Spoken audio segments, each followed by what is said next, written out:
All right, are you all ready? Okay. I'll try not to be too long, but it does take a while to get through some of this. Let me start again by saying thank you for having had me here today.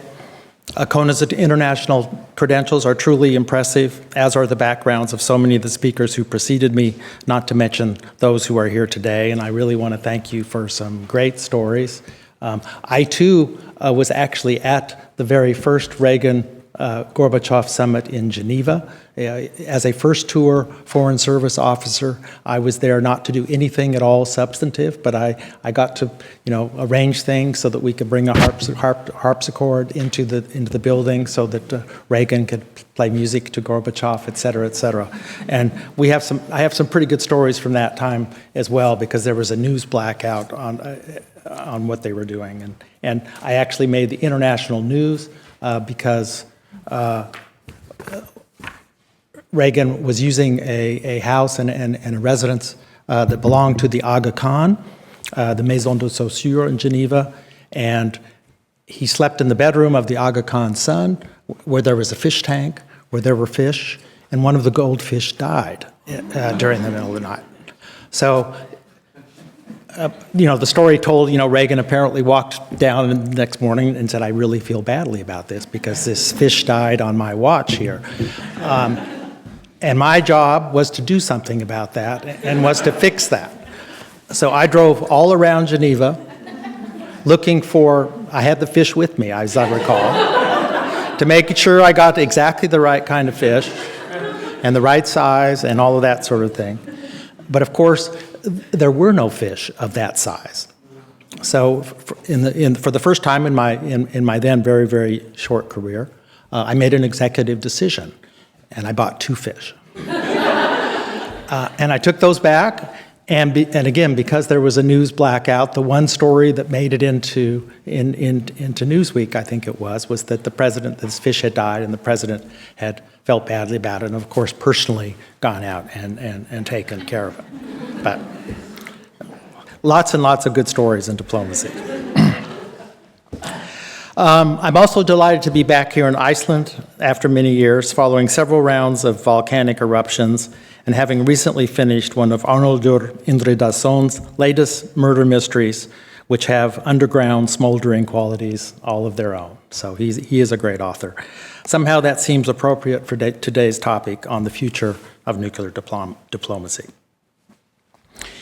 In preparing my remarks, perhaps because the Nuclear Nonproliferation Treaty, or NPT, truly the cornerstone of the global nuclear nonproliferation regime, was ratified by the United States and the Soviet Union in 1970, I found myself thinking about John Lennon's iconic song of 1971, Imagine.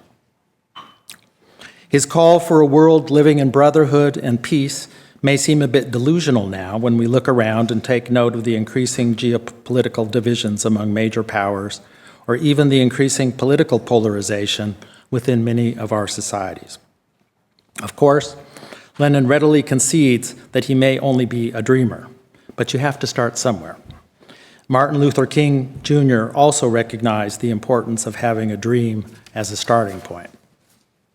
As arms controllers, I would submit that all of us also have a dream, a noble one of doing our parts to render the world safer and more secure for ourselves and for others.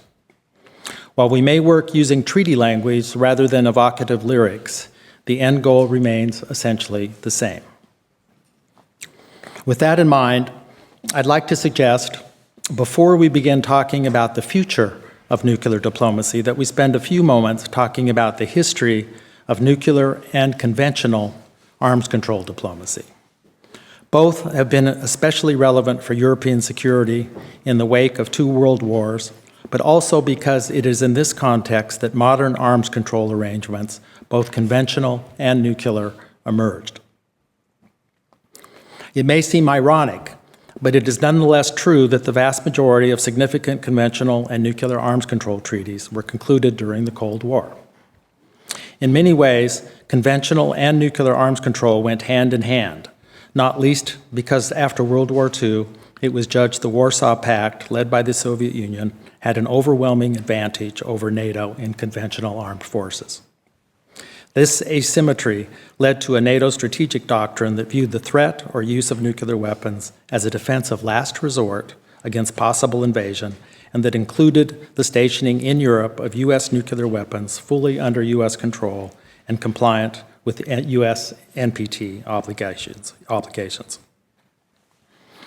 As things turned out, the United States and the Soviet Union successfully worked together during the Cold War in the immediate aftermath to create an entire architecture of conventional and strategic arms control agreements and political commitments. On conventional arms control, the non-legally binding Vienna document laid out confidence and security building measures for the participating states of the conference and later Organization of Security and Cooperation in Europe, the OSCE, which still remains close to my heart after many years working on those issues.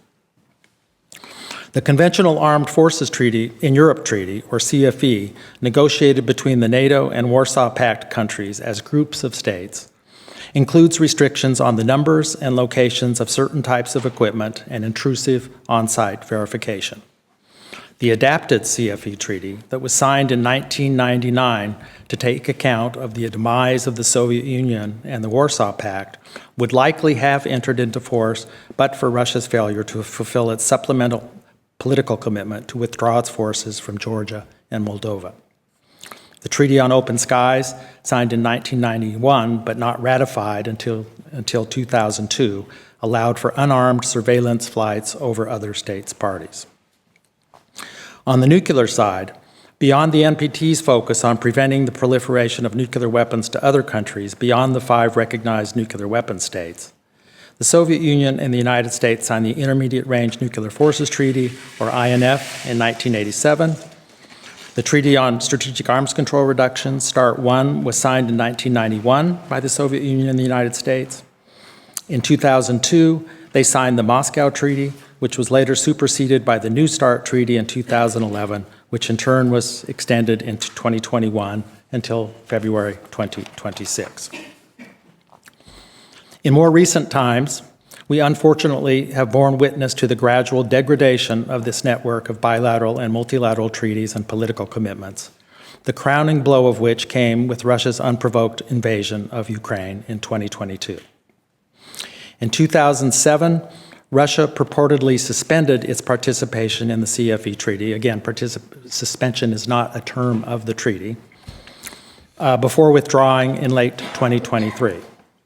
Due to Russia's material breach of the INF Treaty and refusal to take any measures to remedy its violation, the United States withdrew from the INF Treaty in 2019, following Russia's production, flight testing, and possession of the kind of missile expressly prohibited by the treaty.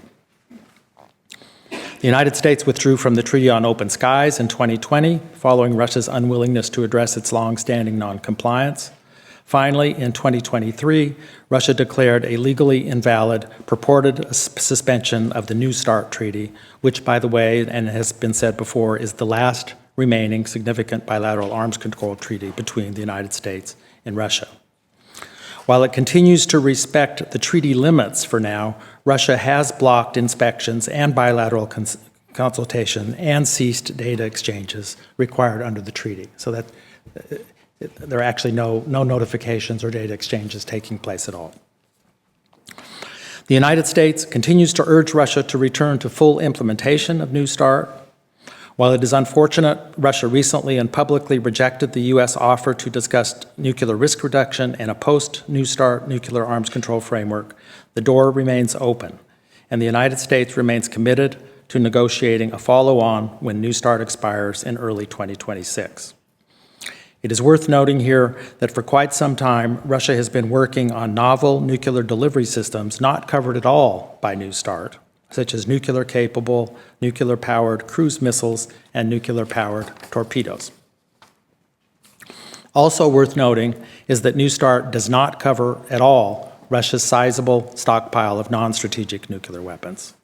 And finally, if you have been following discussions in the UN Security Council in New York, you know that the United States assesses that Russia is developing a new satellite to carry a nuclear device in orbit. Placement of a nuclear weapon in outer space would be a blatant violation of the 1967 Outer Space Treaty and enormously dangerous and destabilizing for the entire global community.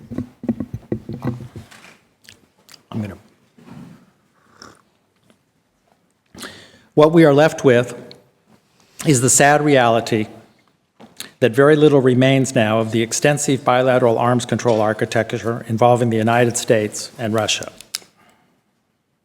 I just found a mistake.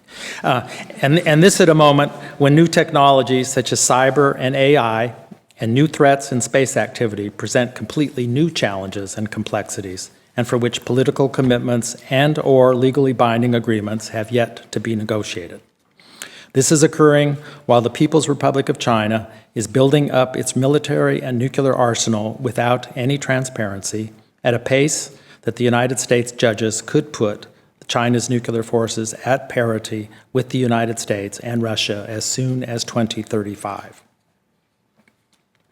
For the United States, the prospect of dealing with not one, but two peer nuclear adversaries, who moreover are increasingly aligned with each other, could eventually force a reassessment of our own deterrence needs.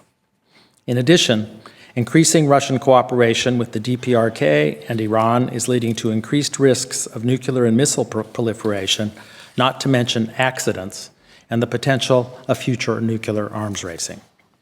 One could not be faulted for concluding that things look pretty discouraging at the moment when considering the prospects for strategic arms control. The situation thus legitimately begs the question of what can we do in the present as we look to the future of nuclear diplomacy. Russia seems to think it can take strategic stability discussions hostage indefinitely and force the world to simply wait out its war against Ukraine.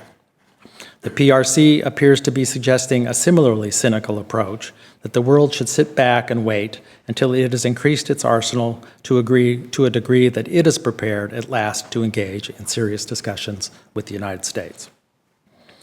And what about the DPRK's defiance when it comes to pursuing its own nuclear and ballistic buildup, now effectively abetted by Russia in particular, but also the PRC? Or Iran's continuing enrichment activities and failure to cooperate with the IAEA in resolving long-standing questions about undeclared nuclear material in several locations. We also need to contemplate the spillover effects of these developments on regional and global security.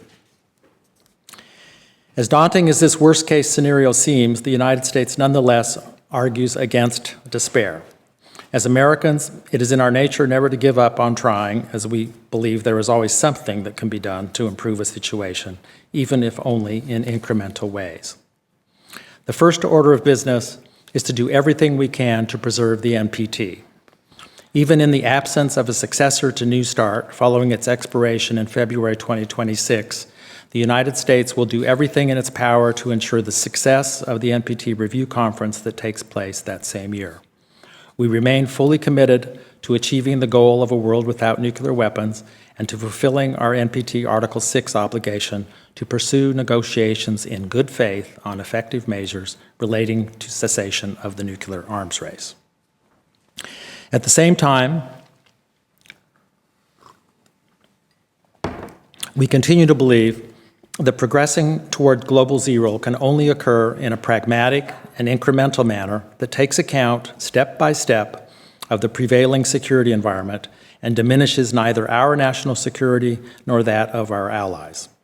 The next logical step in nuclear disarmament would be a fissile material production cutoff treaty, and pending the negotiation of such a treaty, a voluntary moratorium on fissile material production. The PRC, however, continues to resist both of these, presumably because a cutoff or moratorium would constrain its current nuclear weapons buildup. We also reject the argument being advanced by some, in the NPT context in particular, that nuclear deterrence, in particular extended deterrence, and nuclear burden sharing within NATO are somehow inconsistent with the letter or even the spirit of the NPT. Nothing could be farther from the truth. The negotiating history shows conclusively that those arrangements existed before the NPT was negotiated, that the NPT was negotiated with them in mind, and that they were accepted by the Soviet Union and Russia for decades. That is, until 2014, 2014, when Russia lashed out at NATO in response to criticism that Russia's seizure of Crimea from Ukraine was a betrayal of the security assurances Moscow gave in the Budapest Memorandum when Ukraine joined the NPT. NATO's nuclear arrangements have not changed and have always been in compliance with the NPT. We continue to believe that nuclear deterrence goes hand in hand with arms control and disarmament by providing the security and stability that make arms control and disarmament possible, so long as we are dealing with credible and/or willing negotiating partners prepared to reciprocate. The security, stability, and non-proliferation benefits of extended deterrence, both within NATO and with other U.S. allies, are just one reason why we reject the Treaty on the Prohibition of Nuclear Weapons, or TPNW, which seeks to delegitimize nuclear deterrence essentially on moral grounds without regard to national security considerations or taking into account the prevailing security environment. In our view, the TPNW will not lead to the elimination of a single nuclear weapon and therefore cannot be considered an effective measure under the terms of the NPT. Let me be clear that the United States continues to hold the door open for nuclear risk discussions with Russia and the PRC without any preconditions. We have also strongly encouraged Russia to return to full implementation of the New START Treaty. Russia, unfortunately, has rejected both, whereas the PRC has simply avoided engagement. Both positions are worrying, given Russia's rhetorical nuclear saber-rattling and the PRC's non-transparent nuclear weapons buildup. Rather than do nothing, the United States is focused on developing risk reduction measures aimed at mitigating the potential for miscommunications, misunderstandings, and miscalculations that could inadvertently lead to an escalation of tensions and conflict. These talks are ongoing, but also difficult. At present, the 5 nuclear weapon states under the NPT are continuing to meet, but only at the technical rather than the political level, primarily as a consequence of Russia's invasion of Ukraine. That said, the United States is doing its homework for the longer term. There are any number of nuclear disarmament verification studies underway, including the International Partnership for Nuclear Disarmament Verification, or IPNDV, which we sponsor and which will celebrate its 10th anniversary this year. The purpose of the initiative is to undertake now the conceptual and technical work that will be necessary in a future nuclear disarmament scenario. In doing so, we also sensitize non-nuclear weapon states to the kinds of practical procedures and technical steps that would be required once disarmament is underway and we get closer to zero to verify that a nuclear weapon has been dismantled without endangering highly sensitive protected information. We also continue to invest in verification technologies that will ensure, especially as we get closer to zero, that dismantlement is both verifiable and irreversible. Similarly, the United States is supporting an initiative on creating an environment for nuclear disarmament, or called CEND, which allows nuclear weapon states and non-nuclear weapon states to explore ways to improve the global security environment and thereby facilitate progress on nuclear disarmament. Ultimately, the keys to unlocking the possibilities for meaningful and measurable progress on nuclear disarmament will reside primarily in the hands of the 3 great powers with the largest nuclear arsenals, the United States, Russia, and the PRC. This will be challenging, as the triangular nature of this constellation could easily make reaching understandings more complicated. Nonetheless, unless and until the 3 of us can make progress bilaterally and/or through multilateral venues in managing our competition and differences, the current divisions will only continue, if not deepen. To conclude, the United States is demonstrably committed to doing its part to enable a return to the greater predictability and stability of a comprehensive arms control and disarmament architecture. We have done it before at the height of the Cold War, so there is no reason it cannot be done again. We call on Russia and the PRC to join us. We refuse to believe that we are only dreaming. So thank you for listening, and I'd be happy to take any questions.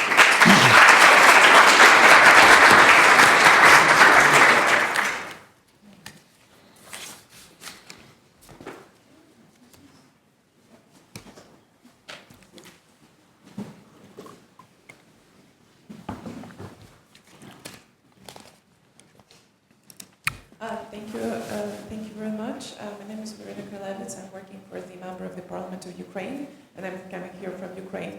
So Ukraine has voluntarily given up the third largest nuclear arsenal, and by this contributed, I think, the most to the non-proliferation in the world.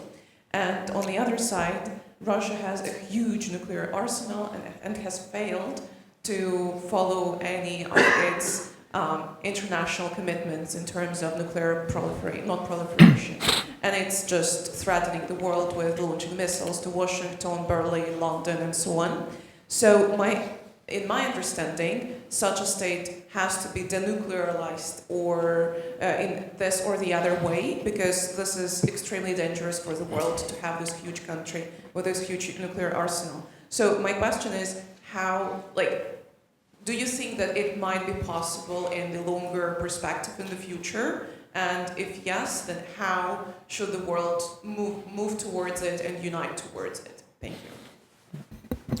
I mean, the simple answer to that is I cannot imagine a world in which Russia would agree to denuclearize entirely unless it were doing so in conjunction with the United States and with China. And Russia is recognized as a nuclear weapons possessing state under the NPT.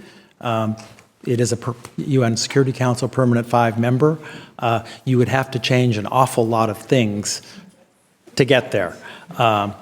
And the only way things are going to change in that dramatic a fashion would be, I fear, as a result of some sort of a major world war or something like that.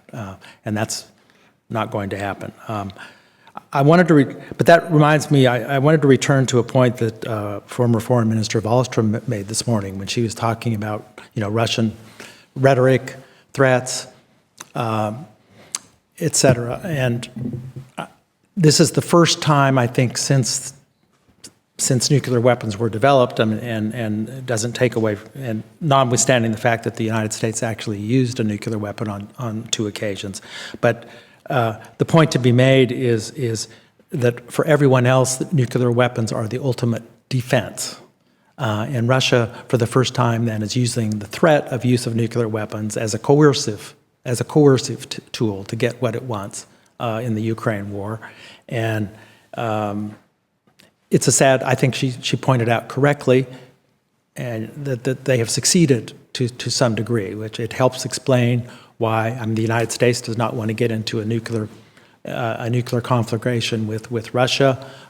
It makes it, Russia has successfully used that to prevent assistance from reaching Ukraine.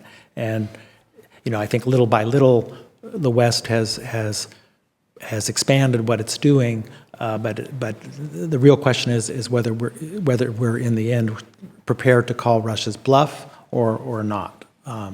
But that said, the United States continues to regard most of this simply as irresponsible rhetoric. We have not seen an actual, indications that Russia is preparing, to use a nuclear weapon or anything like that. But those are the hard realities, I think, of what's happening. Well, thank you, Ambassador Turner. Tong Zhao, Carnegie Endowment for International Peace. Given that both bilateral U.S.-Russia and U.S.-China nuclear arms control are really stuck in dialogue, I wonder, to break this impasse, do you think there is a role for the rest of the international community? And if so, which role should they play? Thank you. No, thank you for that question. Actually, we do. This is an issue that we talk about all the time in the Conference on Disarmament.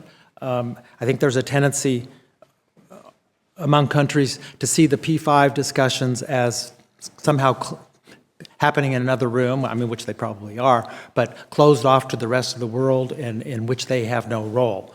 But at the moment, for instance, particularly in the case of China, which is, thus far has in no way admitted to what it's doing in terms of its build-up. It has said nothing that there even is a build-up that's occurring. 2, what the ultimate aim of this build-up is. 3, when they might consider stopping. 4, at what point they might consider negotiating. So we know next to nothing about it, at least officially. So it's actually important then for other countries, and particularly in the NPT context, given the Article 6 commitment to pursue effective negotiations that would lead to a reduction of nuclear weapons, because China is factually moving in the opposite direction at this point. So it can say that it's still committed to Article 6, but it's going about it in exactly in the wrong way. I think the Chinese government is sensitive to diplomatic pressure in certain situations, and it's incumbent on many of the middle ground and NAM countries to start to ask China for an explanation of what it's doing and why.